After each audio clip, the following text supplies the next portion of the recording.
Welcome to the Chairman's Corner. I'm Carol Bowden, Clerk to the Board of the Wayne County Board of Commissioners, and obviously today I'm once again with our chairman. Bill, how are you doing today? I'm doing great. I started to say good morning, but it's afternoon. It is afternoon, but yeah, they don't really care what time it is. And we're sitting in the meeting room, but a little different perspective out here where the public usually sits. Yeah, that's right. And you know, it can be sort of intimidating if you're out here, especially if you go up to that mic and you got all these guys sitting up behind you, and it's different. It is different, but you guys are pretty friendly, and you always have your mind set on work, and we've got some work coming up the 21st. Yeah, we got a few good things we're going to be talking about. The first thing, we're going to have a public hearing on the Economic Development, Historical Preservation, and Urban Redevelopment Agreement between the City of Goldsboro, County of Wayne, and a developer. I would not ask you to say that twice. Well, I wouldn't, because it was a mouthful, I'll tell you that. But it's exciting. It is exciting. This is going to be a work that's going to be done downtown, and it's going to take some older buildings and turn them into apartment complexes is what it's going to be. And also, you know, that's not only will it just bring a lot more tax dollars into the county, but we'll actually be, the agreement is we're going to give them a tax break, because we're really not getting much taxes out of those buildings now, because they're really almost worthless at this point. Exactly. But to make it work for the developer, he has to have some tax breaks going a few years out. And we'll discuss that at greater length when we get to the meeting. But it'll be a win-win for all of us, because at the end, the county will collect more taxes, downtown grows and gets renewed again, and, you know, it's a good thing. And, it is a good thing. And even from the start, the taxes with the incentives are more than the county's currently getting. That's right, because I had to really closely look at it before I would agree to it, because I'm giving away tax money. Not really, because we're going to end up getting a lot more back than we're currently getting. And on that building, by the way, and it kind of ties into something else that we just signed this past week with the broadband. We finally, we came to the agreement with open broadband to have wireless internet, through the county. And one of the first places we want to have an antenna will be up there. That's fantastic. And we're talking with them about it now, and it's a perfect place because it's the highest place in the city, and you can use that spot to shoot the signal to Seven Springs, because that's going to be the pilot, and eventually you'll have other places in the northern part of the county, because I want to make sure everybody knows the goal of this thing is not just to have a pilot, it's to cover the entire county, because my good friends in agribusiness out there have been asking me this for a long time, as well as those parents who have kids who are moving to e-books and that kind of thing. So guys, it's been a long time coming, but we feel like we're getting there. And this has been near and dear to your heart, so it's such a big step to finally get that contract signed for the pilot. I felt good when I signed that contract. I know you did. Really did. It wasn't just me. Everybody up there participated and saw the value in it. And by the way, I took the engineering study to Joe Scott, the new mayor in Mount Olive, by the way, or will be in December. And he was so impressed with it. They've already signed a contract with Open Broadband. They already have theirs going up on their water tanks down there. And the good thing about this is you're bringing competition in, so there's no monopoly on Wi-Fi and broadband. As a matter of fact, this is a much better deal. It was going to cost, I won't give all the details of what they were looking at down there, but tried to get cable out to their airport was going to be an astronomical amount of money. I think it was like $100 grand. And so I think they're going to spend less than $1,000 and achieve the whole thing. Well, that's hero status for you. I like that. Well, I'm glad they saw the value in this thing and are moving ahead, and I really appreciate that Joe Scott saw that. That's fantastic. Let's talk about the second public hearing, because we're going to have two of those, and that doesn't often happen, but this second one I'm excited about. Well, you going to read the whole thing, Sue? I'll read it for you. Okay, so I don't have a mouthful. The public hearing is to receive public comments on leasing space at the Wayne Executive Jetport for at least 2 hangars for a period of 20 years with an option to renew that, and it's a company called Mill to ATP. You can explain better what that company is. They train pilots for Delta is what they do, and it's a full-time school out there, and they want to expand because there's a bigger demand than what it can do with what space he has out there now. And of course, putting it out there raises tax dollars as well. Right. But it just expands the use of our airport, which is already paying for itself, and this will help it make more money and be profitable going forward.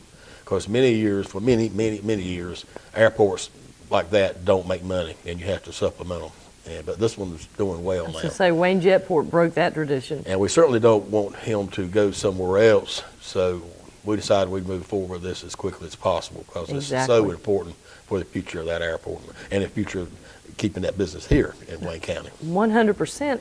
And he has a very unique business in that he brings people in to the county for about 8 weeks, I believe it is. I think that's correct. And so they're spending money here. They actually live here for that time period. And there's no other course that does this to train military pilots to commercial pilots in a contiguous type. Well, I left that off. They train the military pilots to go to commercial air. So right. That's what he's doing. So very, very exciting. That and is it just happens wonderful. it works well with those pilots who may be retiring out here at Seymour Johnson. It's already here, so it just works out just so good. I love it. I love it. So we've got a little unfinished business. We're short on that as far as the agenda goes, but this is another important one. We've been talking about this for a long time, especially the EMS stations. We decided in our retreat this past year what was the most important thing that we do in Wayne County as commissioners is the safety and health of our population out there. When our EMS stations were originally built, some were just in the wrong places, and unfortunately, a bad thing, Matthew came in and flooded Seven Springs. So actually this came the opportunity to let's go ahead and get it done and do it right and get it in the right places. So we got the company's going to design that, and out here on pad 8, I believe it is. I think that's right. Yeah, to put another shell building out there. We've already had people express interest in it already. And, we just got the pad down. We don't even have the building up, and there's already interest. Well, it's an opportune time to give a shout out to our Wayne County Development Alliance group because Crystal Geddes and her staff do an amazing job, and that's why we need another shell building. Well, this was different from the one we had before. Unfortunately, that sat for a long time, which was overpriced. This is a metal building. This is what everybody's going to now. It's cheaper, and it's easier to sell. Mm-hmm. And if she'd had it before, I think she could have already brought in some additional business into town. I think you're right. I think she might have been able to sell it twice, but yeah, well, I hope so. Somebody suggested to me, so y'all want to have a pot of money that you use and just for shell buildings and just keep that and don't spend anymore. I said that's exactly what we're doing. So good point. When we sell this one, we'll take that pot of money and move forward with it instead of reaching back out, to our money we got hidden under the pillow over there somewhere. But we don't, folks. I promise you, we don't. Yeah, there's no pillow and no money. All right. Well, the next thing I want to talk about, this is always very special because we have to sometimes remind people, if you ate today, thank a farmer. Agriculture still #1 in Wayne County. It's Farm City Week coming up. And it's always an exciting dinner. I always enjoy going. We're going to be at Lane Tree this year, aren't we? Yeah. I think so. It's at Lane Tree. Next year, guys, we're going to be at the Maxwell Center. I promise you. And but Lane Tree, it'll be fine out there. And our Crawford Extension Director, Kevin Johnson, I'm sure he'll be grinning from ear to ear the whole time because he loves this kind of stuff. Yes, and our farming community, they always come in. They fill the room up. And I've already told them I'd be there. Make sure they got a seat for me somewhere.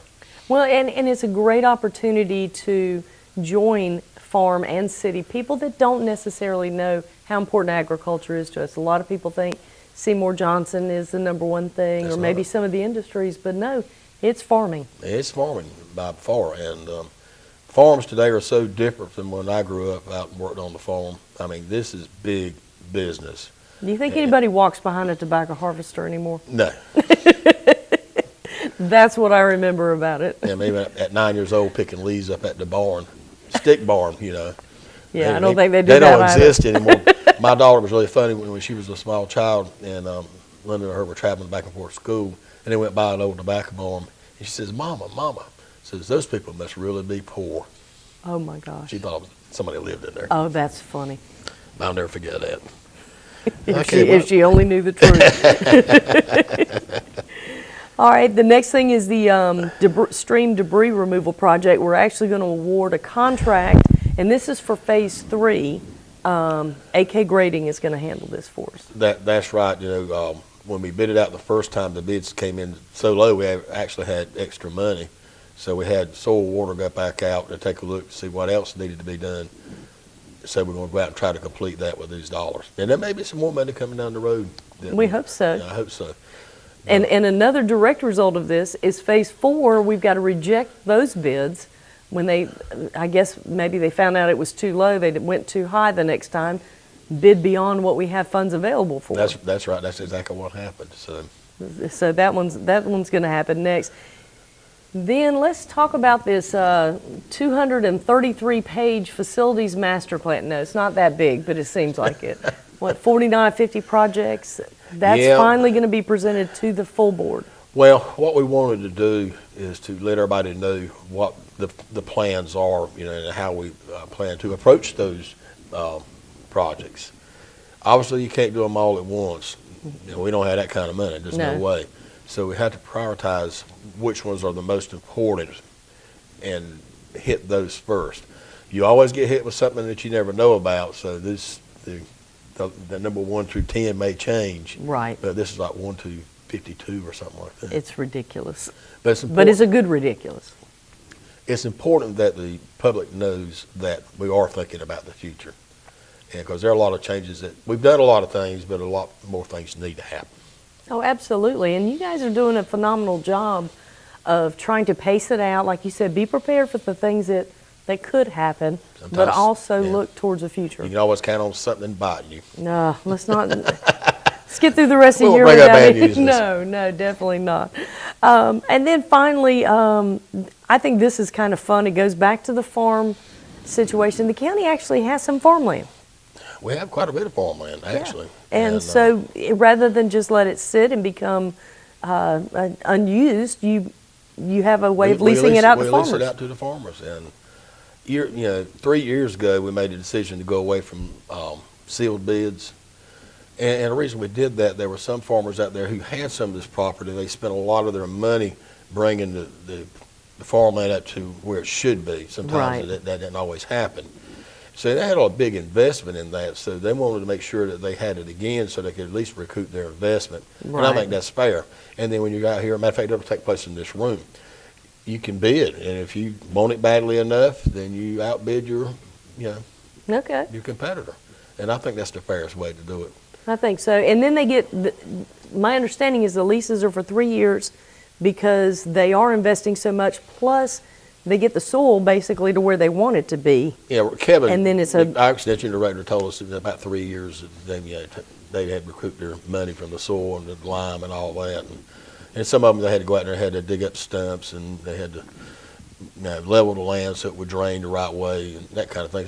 That costs money. I mean, you see a tractor rolling out there, and there's a lot of fuel going in that thing, and then you got the cost of personnel costs along with it as well.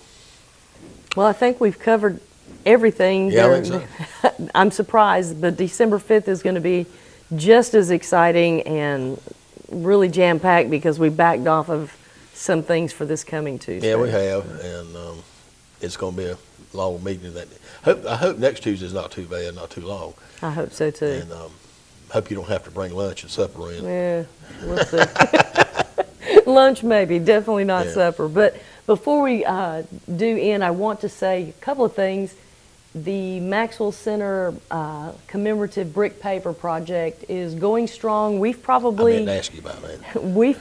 We're probably halfway, if not a little better than that, to our first 100, which we hope to have down when we have our big grand opening.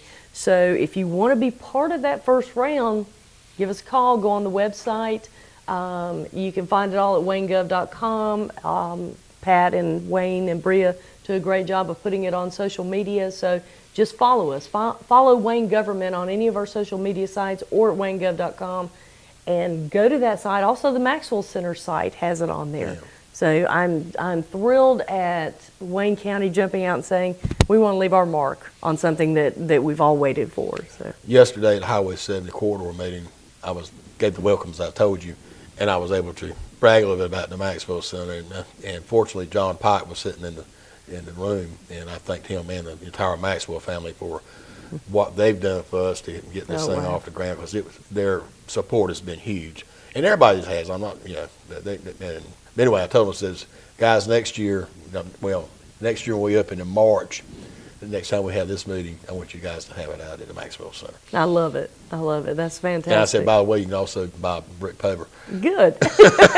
That's really good. Well, I think that does it for this week.